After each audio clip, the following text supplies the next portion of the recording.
Salutations, everyone, and welcome to the NXT Dirt Sheet Radio post-show rewind for August. My goodness, we are in August now. August the 6th, 2024. I am Tyler, the Pro Wrestling Hipster, joined tonight by Malik Wilson. What up? How you doing tonight, man? Chilling, man. Chilling. Great night tonight. Great show. Yes. Great show. Yeah, it was a heck of a show we had this evening here. Main event, we're definitely going to get into it here in a second, but before we hop into the proceedings tonight, I do have to give a shout out to our partner out on the interwebs, comicbookclick.com. That is comicbookclick.com/Dirt Sheet Radio for all of your pop culture, entertainment, comic book, professional wrestling needs, all of it in one spot. Make it your homepage. Check it out multiple times a day, just like we do. Not because we're legally obligated to do so, but because we love to do it. And while you're there, check out our latest sponsor, NordVPN, where if you sign up through the site for 1 full year of NordVPN, you get 72% off that first month. The savings are wild. Almost as wild as what happened after tonight's main event on NXT. The match was set. NXT Tag Team Championships on the line. Axiom and Nathan Frazer defending against MSK, a section of the Rascals. When it was said and done, Axiom and Nathan Frazer survived and retained those championships. But the loss was just too much for Wes Lee, and his buddies, his brothers, pick him up off the ground, and Wes just goes ape shit. Super kicks, low blows, kicks into the ring steps. It was crazy, absolute mayhem. Wes Lee is a heel now. Malik, what'd you think of the match? What happened after? The future of Wes Lee as a bad guy now? I mean, it's crazy. It's absolutely mayhem. The match was, if you put MSK versus Axiom and Frazer, I don't need to tell you how the match was. I don't. Just the names in the match itself let you know that match was going to be amazing. The thing that warms my little heart, my black heart, is the heel turn from Wes Lee. It will always be a heel turn for me. And what a great way to do that from Wes Lee, to go full ape shit. Not I'm gonna push my friend down or whatever. No, it's the super kick. It's the low blow.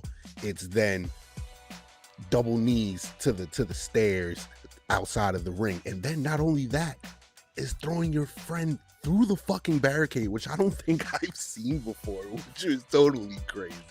But I loved everything about that segment. What about you? Yeah, it was from start to finish, bell to bell. After the match, everything went off. I think as perfectly as they could have wanted it to. Mm-hmm. The match itself was great. You knew that going in. It was going to be high octane, quick speed, hard hitting, fantastic match. I will say, I had my doubts about Frazer and Axiom retaining tonight initially. And I thought there was a really, really good chance that MSK was going to walk out with the tag titles here tonight. But I was surprised, actually, when Frazer and Axiom went over and retained. And then I was even more surprised when Wes just went, ham on his buddies and broke the team up. It was great. It was unexpected. And I will say, not unexpected in a way that's just like, surprise for the sake of surprise. Mm-hmm. There is some logic that you can see to this happening. And I'm sure that next week, we're going to get word from Wes regarding exactly why he did what he did tonight. But you can kind of understand why he might be leaning this way, why he might be feeling the way he was feeling, because he was starting to get a little downtrodden before he was surprised by the Rascals coming back through the prohibited portal, as it would be. And this is going to be a cool angle for Wes to run with, and I really want to see what he's going to be able to do as a heel. Yeah. I don't want to say I saw this fully coming, but we had questions about what was next for him after his loss to Obafemi. He can't be in that title picture anymore due to the agreement that they had. So okay, cool. Plus, 2 members of the Rascals are still members of TNA, so it was kind of hard for me to see them winning the tag championships. Another weird thing, next week there's a tag team match, a triple threat tag team match. MSK is involved. So is that now scrapped? Is that not happening? So there's a lot of things that we kind of... Or will they just pull Wes out and have it be Miguel and Wentz?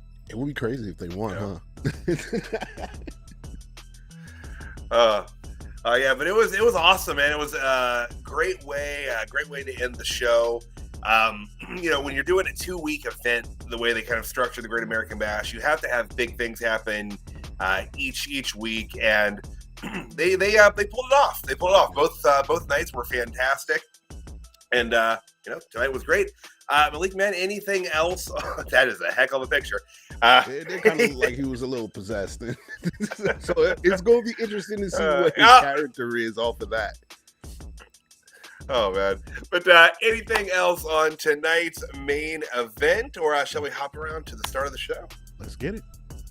All right. So, NXT, the Great American Bash, Night 2 on SyFy, came to us from the Performance Center, as NXT typically does, but as announced, NXT will be going on the road a little bit here in the future.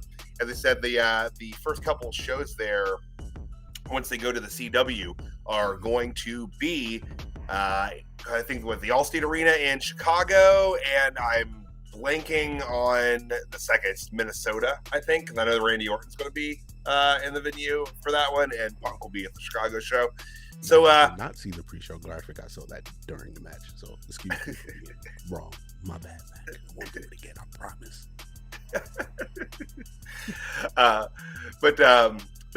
So pretty big news for NXT there. Going to be on the road a little bit, which, I'm just saying that CJ and I talked about that on Level Up Adventure a couple weeks ago about, the necessitation of maybe NXT hitting the road a little bit. I'm not saying the Heartbreak Kid is paying attention, but I'm saying the Heartbreak Kid is paying attention. That's definitely what it is. So big news for them heading forward on that. The show opened, though, with a quick recap of last week's event of the Great American Bash. Again, showing Hank and Tank breaking into the venue. Again, I'm not really sure why they had to break into a venue that they have regular access to as performers, but hey, it's all for the sake of the show, right? But tonight's show opened up with Pete Dunne taking on Trick Williams, and this was a heck of an opening match, and I think surprisingly, Pete Dunne picks up the win here tonight. Malik, what you think of this match and what this means for with Trick going forward, what they're doing with Pete Dunne down here at NXT? How you feeling about this? I thought it was a really good match. Very hard-hitting match, physical match, by the way. The thing I take away from it, though, is that, in my opinion, I kind of see Trick regressing. I don't know what it is in ring about him, but every time I see him, he needs more time. I thought he looked better tonight, but again, I kind of factored in Pete Dunne into that. Exactly. We've talked about that on the show a bit, about how he seems to really excel when he's in there with a really good leader, a good general. Yep. But when he doesn't have that kind of leadership, he seems to falter a little bit. Yeah. But I thought it was a really good match. I like Pete Dunne going over because of the feud that he has on the main roster on Raw right now, in between him, Sheamus, and so I understand them keeping the heat on Pete Dunne with him still winning the match. What did you think about it? Yeah, I mean, it definitely makes sense from that perspective. Because it's hard for them to ignore when you're involved in more than one angle. Like I said, Dunne's involved in that story on the main roster and also here. So it would kind of damage the program he's working with Sheamus up there for him to lose here. And, as we saw later tonight, Trick's, getting some heat back on that. They're not done here. So this will continue going forward. And heck, this could be a good series of matches. You talk about maybe Trick's not quite as far along as we thought he was a few months ago, and Pete Dunne's definitely someone there to get your reps with. Like that's a guy to work in there close. He's a hell of a teacher, and as we talked about this a little bit last week, it sounds like he's going to be, eventually transitioning into a producer and trainer role down there at NXT, and he's already done some production down there. So, nice. I don't know that. Nice. Yeah, John said that last week when we were on air, broke that news live on Dirt Sheet Radio. But yeah, so I mean, it kind of makes sense that he's going to be spending some time down there and getting a little more acclimated, probably, getting a little closer with the talent and whatnot. But yeah, it was a great match, hell of an opener, really set the tone and the pace for tonight. And it definitely delivered. But again, I was surprised to see Pete win. I thought that it was going to be either Trick going over or some sort of non-finish to continue the feud, but the feud will continue. Yeah. But solid work from both, and you expect that. From the opening bout, we went to a backstage segment, one of several backstage segments of Hank and Tank having a cookout with grills inside a closed facility. I don't know. This is I don't know if like OSHA even has any like say on what Florida does in general, but I'm getting the impression they don't. It's Florida, y'all. They're going to do what they want to do. But several of these here, gosh, I'm so if I get them a little mixed up, forgive me, y'all. I think the first one was the one where they had Lexus King once again go on his tirade about how he hates electronic music and just loves rock and roll. And this will lead to another conflict between him and DJ Eddie Thorpe taking place next week. And there was also an eating contest because it's not a WWE cookout picnic type segment if there's not an eating contest. And Robert Stone and Stevie Turner were both throwing down to see who could shove more down the old gullet there, as it would be.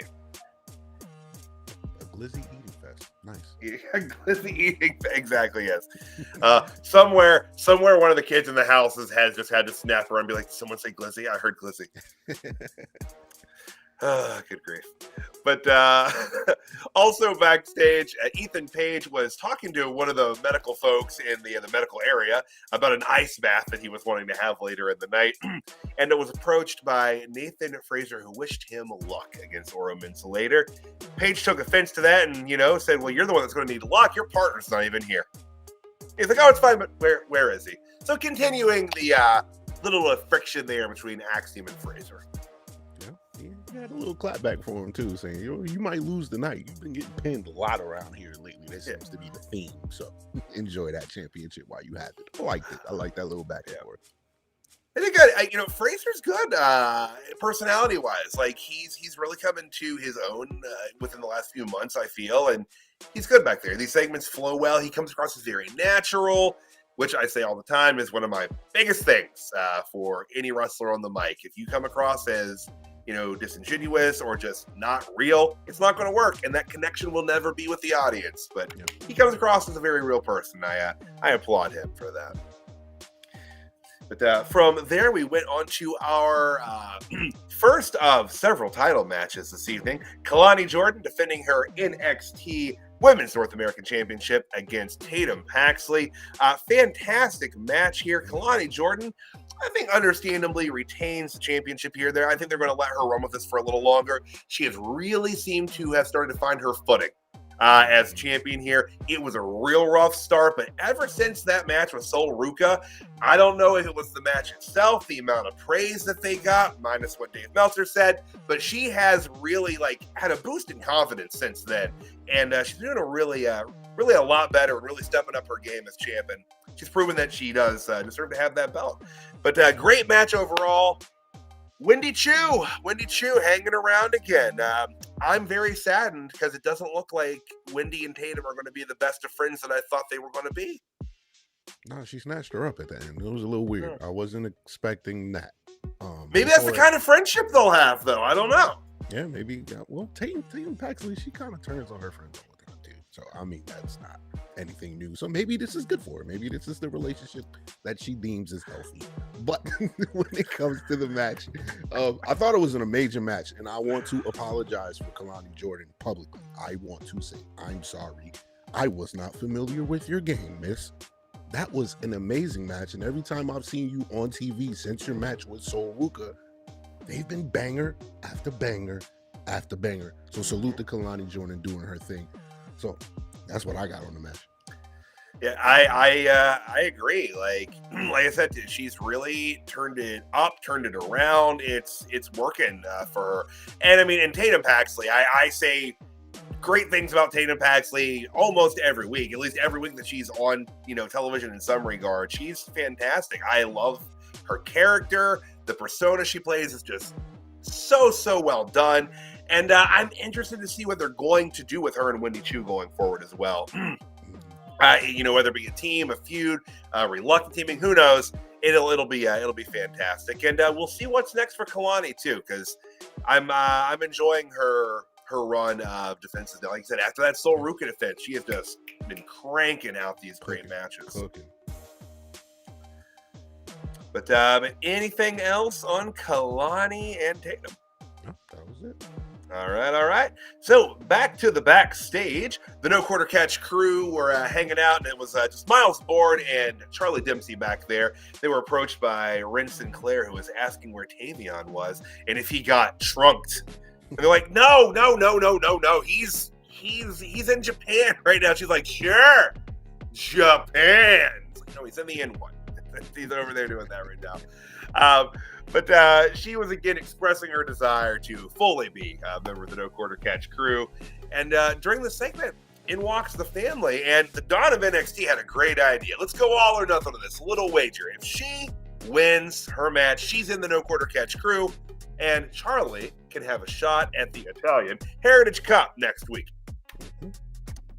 Very interesting odds there. Charlie couldn't pass it up. Loved, by the way, that during this, Obafemi just plows through the scene. Yeah, what was that about?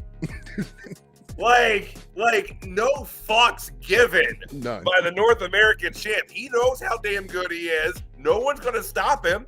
And bloop, just right through the center of the shot, which they did call back to at the end of tonight's show, or later tonight's show, rather, as Oba was being interviewed, the Dunne plowed through him, talking about his Heritage Cup defense next week. Oh, no, fuck you didn't. Oh, I know. So maybe they're planting some seeds for, a little program with the Dunne of NXT and the North American champion, Obafemi. Can you have both? Can you have the cup and the... Oh. Ooh.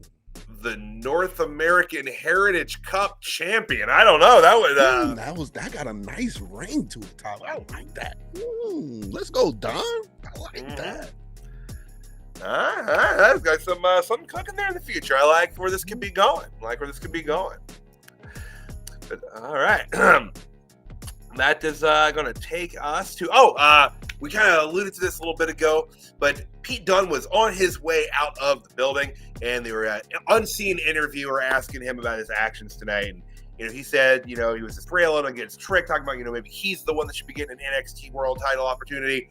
And then he was jumped by Trick. They brawled for a bit. They were pulled apart. So clearly, it ain't over between Trick and Pete. So looking forward to more work between the two of them. Yeah, it's going to be more smoke there for sure. He was complimenting Trick, too.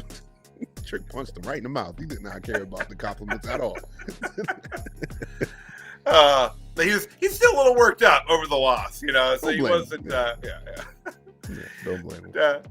Our next match this evening was for the NXT Championship. I was a little surprised to see this smack dab in the middle of the card, but obviously with the angle they had planned with the Tag Team Championship match, it makes sense now.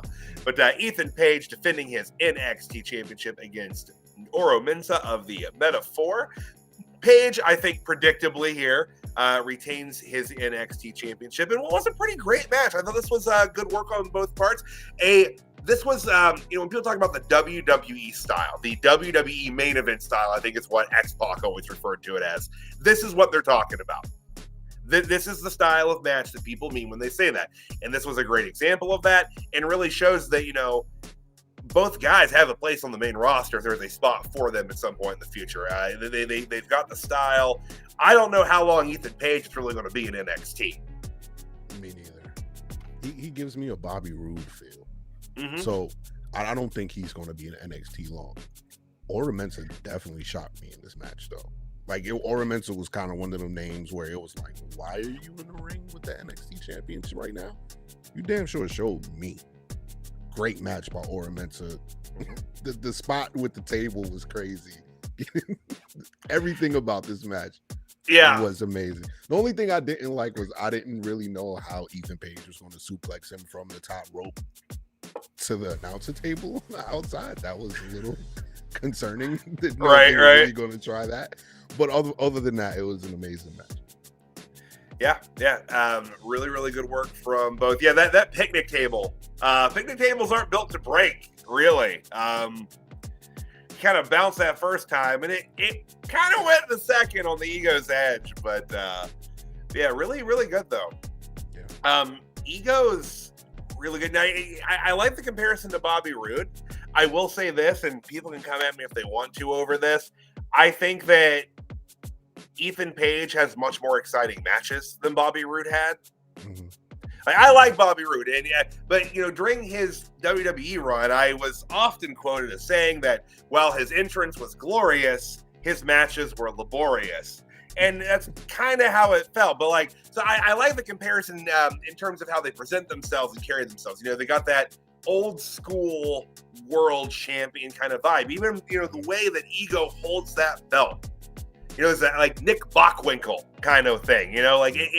There's something very authentic and old school about that. Yeah. So yeah, definitely see that comparison there. But yeah, I don't know how long he's going to be down there at NXT, but enjoying it while he's there for sure. And yeah, Oro, like the last, I don't know, really month and a half, 2 months since Noam Dar's been hurt, Oro Mensah has just skyrocketed as a star down there. It's incredible what he's been able to do in this time, and with the focus being on him, it's been great. He's great on the mic. He's really expanded his character and that connection with the audience, and he's been able to show more of what he's able to do in the ring. And it's been good. I was a little concerned for Meta-Four as a unit when Noam went down, because it very much was Noam's group. Mm-hmm. But Oro's been lighting it up, and hell, for that matter, so have Lash and Chikara, both tag and singles for both of them. Their match last week with Unholy Union was fantastic. Mm-hmm. So it's been great. The Meta-Four has been keeping it rolling without Noam at the side. So once Noam comes back, I do figure that Ethan Page will be NXT for at least as long as Noam Dar is out, because they will have to, pin that back up, because he's the reason that Noam Dar is out. So. Quick question. How long do we see Meta-Four still being in the group? Do you have Oro being over Noam Dar as far as talent and where he can go? Do you see this just them rocking out together? Because I agree with you with Lash. I agree. They can go do their own thing now. So is Meta-Four necessary at this point? Probably not. I mean, you're starting to get into a realm where maybe the group is going to start holding back the individual pieces. Noam Dar will be fine. They can find something else for Noam Dar to do. Yeah. But I think he's kind of taken the three of them as far as he's able to do with this group. The only thing I would say, I did see, in my mind, a way for Meta-Four as a unit to be taken up to the main roster when, the other three were ready. I think that gimmick would work very well on the main roster. One of the NXT gimmicks that would work well. It's colorful. It's cohesive. They've got some, kind of cutesy sayings they can do together. There's, it's sellable. It's a very sellable gimmick. But, you do need to see if they're, what they're capable of on their own. And if you want to do that, do it in NXT. Hell, at NXT, you can give it another 6 months or a year, let them all kind of do their own thing. And if you do want to put Meta-Four back together and bring them up that way, do it then. Yeah. The fans at NXT have long memories. So you could go, 6 months or a year without a Meta-Four, put it back together, they'll be pleased as punch, and then you can pop them up. But yeah. Okay. Yeah. So, all right. So Ethan Page's reign continues as NXT champion. But backstage, we had a quick interview by Kelly Kincaid with the Rascals, and it was a good, heartfelt interview, which made the end of tonight even more heart-wrenching, because this you can feel that emotion coming from the damn it! This was great. I was looking forward to a run of Rascals matches here, but you broke my heart, Wes. You broke my heart. Sorry, I'm with you, Wes. I'm with you all the way. You didn't break my heart, man. You just made me happy. I like seeing stuff like that. Maybe there's something wrong with me mentally. I don't know. I like seeing stuff like that. I think it's the same kind of thing. Like, I'm a big horror movie buff. I watch horror movies all the time. Me too. So I think it's that same kind of thing. Like, you kind of like to see the bad guy get one over on him. Michael Myers don't die at the end of these Halloween movies. He's coming back. Yep. So I think it's that same kind of thing. Like it's heart wrenching, but hell, it's the storytelling. You love to see it. This is what makes the gears go forward. Yep. Because now the Rascals turn me out for blood eventually. We'll see what happens, though. But we had a little more partying with Hank and Tank. I don't really think there was much of consequence from this one. More frivolity and joyous late summer partying. From there, we had one of the, I think, more anticipated matches here this evening from folks. The Megastar of TNA, Joe Hendry, taking on Gallus's Joe Coffey one-on-one. Joe Hendry's first singles match on NXT television. And understandably here, Joe Hendry picks up the win. Good match here. I gotta say, very creative spot, Eddie Guerrero-esque in its way. Outside the ring, Hendry throws himself loud as hell onto that announce table, throws the chair to Gallus, and just lays there. Ref ejects him. Fantastic spot. Loved it. That way you didn't get DQ'd, but got rid of Gallus, and he was able to pick up the win pretty easily after that. But Billy Man, what did you think of this match? Hendry in general, how he's doing here at NXT? How you feeling about this? Everything about what they're saying about Joe Hendry has been correct. I didn't know too much about him until he showed up in NXT. Ever since then, he's all over my timeline, so it's not like I can miss him. I've sung the song a few times on my own, not realizing it. So Joe Hendry is a star. Let's not get this twisted. There's one little nuance that won my heart, though. I am a huge Triple H fan, regardless of his treatment of African Americans like myself recently, and his criticism of that. The knee, the flying knee when the opponent is coming off of the ropes made me a Joe Hendry fan tonight. It's just little things like that when wrestlers take from wrestlers that they've seen their predecessors. That was one of my favorite moves I've ever seen Triple H do. Seeing Joe Hendry did that made me a fan tonight. Excellent match. Yeah, I absolutely agree. And after the match, Hendry saying that he is enjoying his time here at NXT, and he will be back next Tuesday night. You don't even have to say his name, and he will appear. So, definitely not the end of Hendry and NXT. And I think they had said, it was, broke there also on Dirt Sheet Radio's main page over on Facebook, that Joe Hendry has a very unique contractual situation here with TNA and NXT, where he is permitted to appear on, obviously, TNA, who he's contracted with, NXT television, as well as independent appearances and signings, and he's allowed to work out at the Performance Center whenever he wants to. Like, this is unprecedented for a wrestler to have this kind of treatment. A hell of a contract. When I read that from Dirt Sheet Radio, I was like, what? I don't know if this is just the new wave we're going to be seeing from WWE. And I did hear Triple H say on the press conference that now it's not about being territorial or anything like that. It's about what's best for the business. So maybe these are the contracts that we're going to see going forward. We've seen Phoenix and Penta not possibly coming back to AEW. Looks like they're WWE bound. So maybe this is the contract that opens up the floodwaters from us getting the wrestlers in WWE that we didn't think we were going to see, and then being able to see them in other promotions as well. I don't know if that's just something Joe Hendry conjured up because of the hype that he has behind him, but if so, I'm calling this the Joe Hendry contract from now on. That's the name of it. Well, I mean, hell, it's like back in WCW, it was those Nash and Hall contracts. There's the Hendry contracts going forward. I mean, that would be a way for the Fed to attract certain acts if they were willing to give them more freedom. I mean, for God's sakes, they're independent contractors. This is how it kind of should work for them anyway. But it is a very interesting, unique situation, and it'll be something to see if more people do get this treatment going forward. Something just hit me. They were willing to do this for Joe Hendry, but they wasn't willing to do this for Sasha Banks. Could be a money thing too. I thought part of the issue for Sasha was the dollar figure she wanted. I thought that was kind of the breaking point for that negotiation. I could be wrong. Obviously, I wasn't in the room, right? But I thought that like she was wanting a lot of money, and right. Tony's willing to pony up on a lot of that cash. Right. But that being said, it's professional wrestling. You know, like it's down the road. I feel like that's something we got to get used to too as fans again. Like. There's a lot of that tribalism and infighting with fans when wrestlers are going from one promotion to another. Y'all need to get used to that. That's it.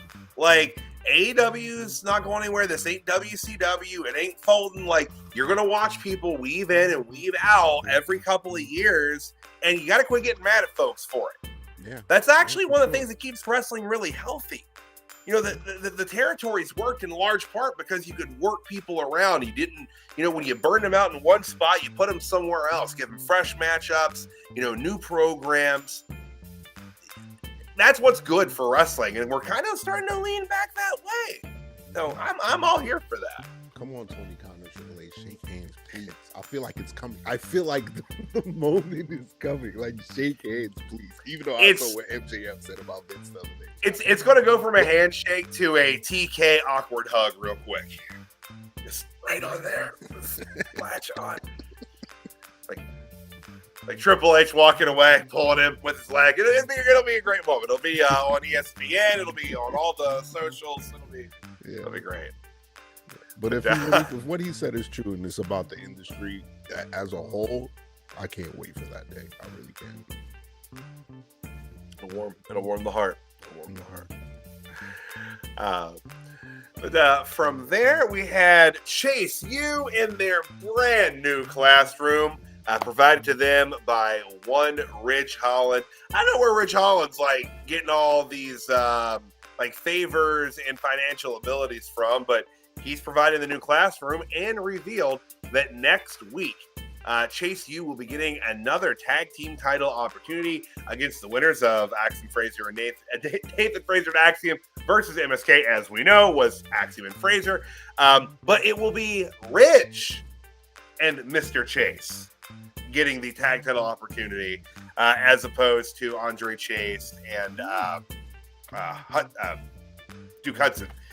So Duke looked a little crestfallen from that. And again, I want to know how Ridge has gotten so many favors from Ava. Like, this is the third title match that Ridge Holland has been able to scrounge for Chase U. So, I don't know. I'm a Chase U fan now. I'm about the U. I want them on the main roster. You don't. So, I didn't say I didn't want them on the main roster. I said I didn't know if it would work on the main roster, and that I like that it elevates NXT talent.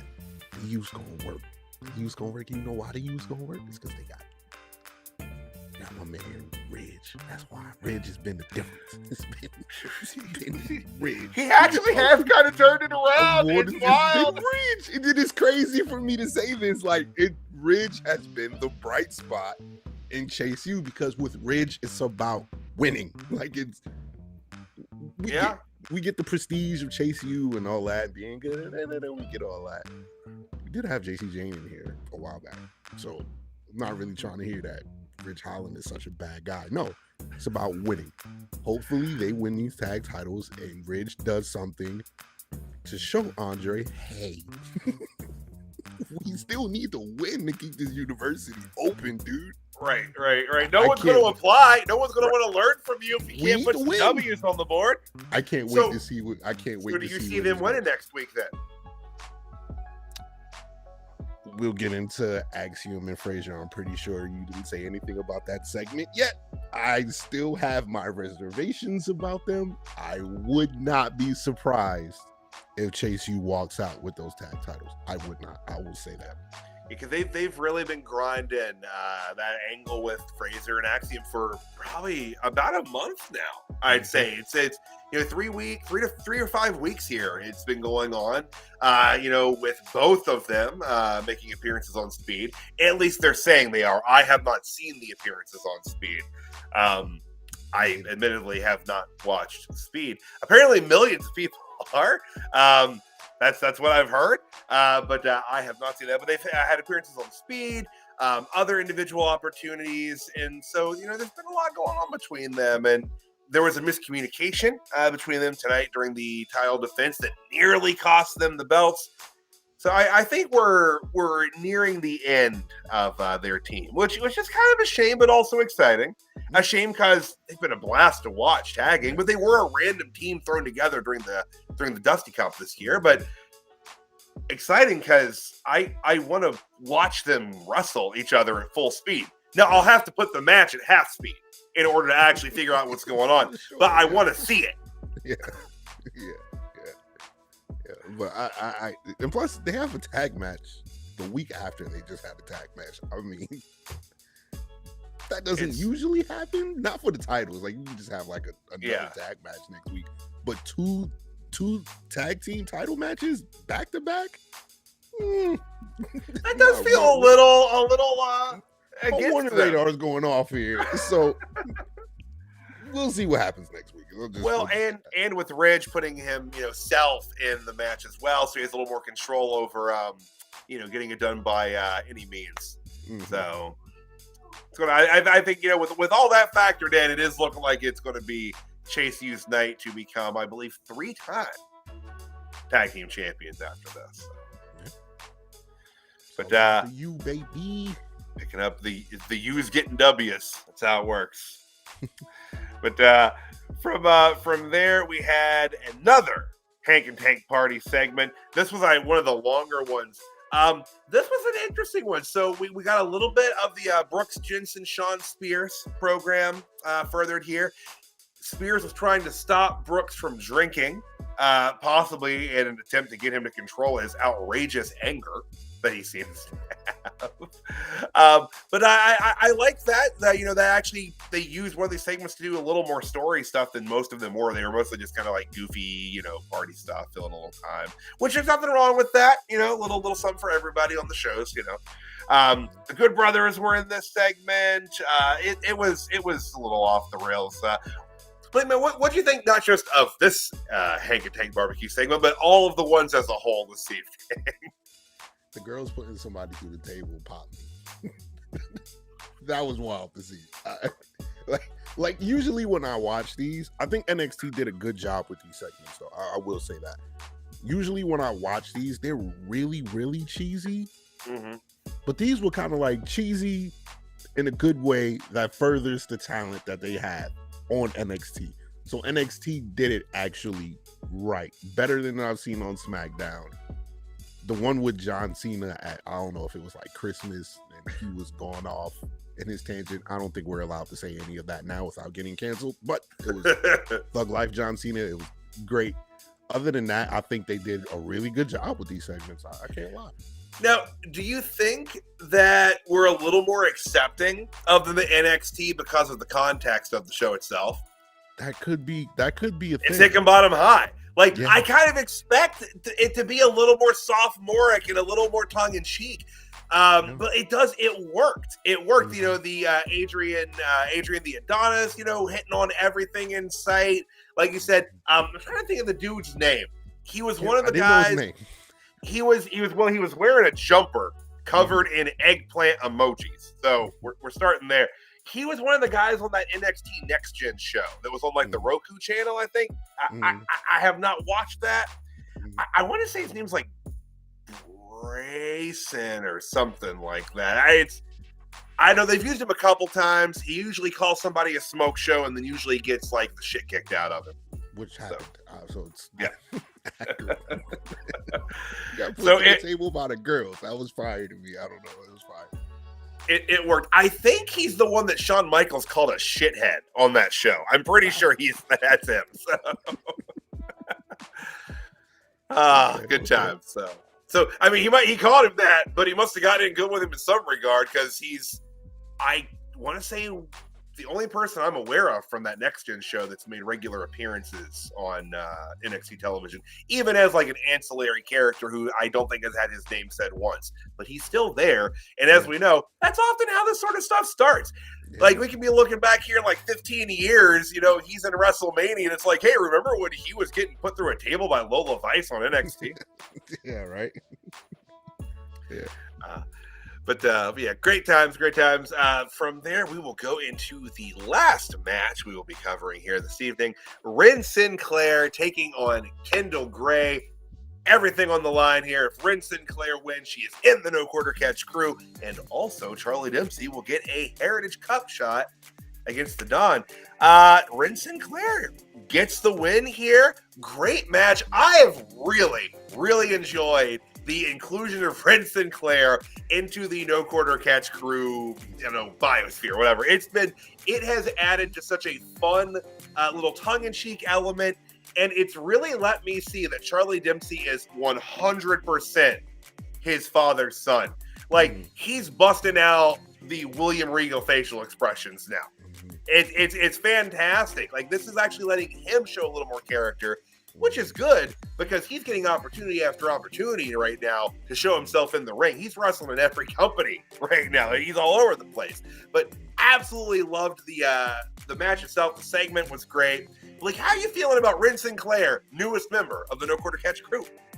I didn't get it at first why she wanted to be in there until I saw this match. She wrestles like she needs to be in the No Quarter Catch crew. She does. It's technical. It's physical. The submissions that she had in there, it's like, whoa, she actually belongs there. Like, it was. Yeah, she did that one where she had her like across her knees. Like, it was vicious looking. She needs to be in there. I didn't get the snitch or let me in thing. That was a little crazy, but her personality and her in-ring ability fits everything that they're doing with her. I thought it was an amazing match, and I can't wait to see who she is a part of the crew. Yeah, she's developing very quickly as a performer. Was she part of the women's breakout tournament, or did she come in after that? As you know, I think she came in after that through Level Up. She's been on Level Up a bit, as has Kendall Gray and Carly Bright. They've been making a lot of appearances on NXT proper lately, and pretty much every week on Level Up as well. But yeah, this has been fun, and yeah, she's got some creative offense. Yeah, she does. And this was the first match I've really seen that level of that. And, she's gonna be a good fit for them. Yeah, she is. But all right, from there, we talked about this a little bit earlier, but Obafemi was being interviewed outside the building and said that next week he would be defending his title in an open challenge, I guess would be. He said whoever is man enough to step up, and he was shoved aside by the Dunne of NXT as he made his way out. Hey, Danny! What's good, Danny? Salute to Danny. We interviewed Chris Statlander today. An amazing interview. I'm pretty sure he'll post that soon. Salute to my guy, Danny Ocean in 3 NT Wrestling. You already know who it is. Hell yeah, that interview's awesome. Heard it was a good time. Yeah, real down to earth. And character the whole time, too. We had some fun fantastic. Cool. Hell yeah. Gotta love that. Keep the kayfabe alive, baby. Love it. Cool interview, yeah. Hell yeah. But yeah, so that'll bring us back up to tonight's main event. That is NXT in a nutshell. Malik, man, before we get into the jobbers and megastars of the night, anything else on tonight's NXT that you wanted to touch on that perhaps we have not? Oh man, that was a great breakdown from you. Well, great job. Right on. Well, folks, right before we hop into the jobber of the night, I want to give a shout to one of our oldest running sponsors here on the show, Monk.com, for all of your aromatherapy needs. Diffusers to smoke the aromatherapy. Get yourself calm and relaxed. Feel good, guys. Monk.com. Check that out. DSR Tim will get you 10% off your order over there at Monk.com. Monk.com, guys. Aromatherapy. So that is going to take us into the Dirt Sheet Radio NXT Rewind Jobber of the Night for August the 6th, 2024. Malik, who do you have as your Jobber of the Night this evening? Damn, I don't really have one. It was such a good show. I'm going to have to say the dude that got put through the table and we can't remember his name. I'm sorry, dude. Like, this is not a shot at him at all. But the show was so good that I have This is credit to NXT. This isn't a shot. It's just that the show was so good and so well put together that I have to look at a cheesy moment for something that you're not really the jobber of the night for, because it was a great performance by you too. It's just that you got put through a table by some chicks. So you be my jobber of the night. So that's what I'm really riding the same train. I didn't have a cohesive jobber selected. I thought that every match was good. Now, I'll be honest, if they hadn't done the segment where Trick jumped Pete Dunne, it might have been Trick. It probably would have been Trick. Yep. It might be when he got his get back. So you straight. Yeah. So that saved him from being my jobber of the night. But yeah, Malik, I'm with you, man. Like, I really don't have anybody. So I guess, Bray, the HBK shithead. I guess that's the guy tonight. Yeah, you got punked out, man. But yeah, it was a great show. Everybody, did their roles to a T. Everyone came off looking good. Everything made sense, really, when you break it down and look at it as is the whole show. I no complaints on that. So I guess that's going to take us into the Megastar of the night. I got a suspicion on who your Megastar might be, and I think it might be the same one I've got. But Malik, who do you have as your Megastar of the night? When have y'all ever heard me say anything about my heart on this show? Ever? It's Wesley. Yep. It has to be Wesley. You turn heel against your brothers, not bros, because the relationship you guys have has been amazingly told on story. It's been super emotional since they came back. For you to turn on them in that way and it be believable, like it looked like you were trying to kill them tonight because they left you alone. Amazing to me. Megastar tonight, Wesley. Can't wait to see what's next for him. 100% agree. The believability of that attack and beatdown, and it had to be. They had to have that. It was vicious, and it was brutal, and it 100% had to be that way. Because, like you said, you had to believe it, and you felt it. You felt that just frustration and just pain. Like it was great, and like I said, it makes sense in his head, and that is the key to a beautiful heel turn. Is it making logical sense, not just to the heel, but to the viewer? We talked about that, ad nauseum on the Raw review shows about Drew McIntyre as he turned heel over this past year. Every step of the way, it made sense. And part of you're on their side to a degree because, like, well, shit, man, you've been getting screwed over left and right. But like they've got that going with Wes, and it's brilliant storytelling, and I'm really looking forward to the vicious streak we're going to see coming out of Wesley. Yes, sir. But so unanimous Wesley Megastar of the night, y'all. I want to thank everybody for joining us live here. And if you had a good time this evening watching us break down NXT, you're in for great news, because DSR is always on. We're not just here for NXT. We're here every Monday night breaking down Monday Night Raw. Obviously here for NXT on Tuesdays. Wednesday nights, you know what that means. It's AEW Dynamite every Wednesday. Thursday nights, it's our sibling show at this point, the TNA Impact show over on Thursdays, every Thursday, and Friday Night SmackDown. And y'all, if you're up super duper late on Wednesday nights, you can check out live the DSR flagship, or if you're like me and have to be up early, just get it on Thursday mornings like I do. It's a little easier that way if you're not a night owl. And also, Malik, on Sundays, what goes down every Sunday? The 3-Ski Baby 3NT Wrestling on Dirt Sheet Radio. Y'all know what it is, my boy. Oh, we finally got a graphic. Whoa, we got a graphic. Hey, it's big lit. Yeah, that's what I'm talking about. Yes, sir. Hell yeah. And also on Sundays, a little new gig that CJ and I have been up to. It is CJ and Tyler's Level Up Adventure every Sunday, where we break down the developmental, and we always hit on some main topics for NXT that we can't really touch on every week. And we always find a deep dive topic to lean into. So always a good time, guys. We always have a lot of fun. And we hope you guys have as much fun as we do doing this. Malik, before we hop out of here, man, tell the folks watching where they can find you next and where they'll see you. You know, y'all catch me around Dirt Sheet Radio, you know what I'm saying? Popping up here, there, might not be here every week. Things a little crazy, but 3NT Wrestling. By the way, 3NT Wrestling has just dropped the Chris Statlander interview.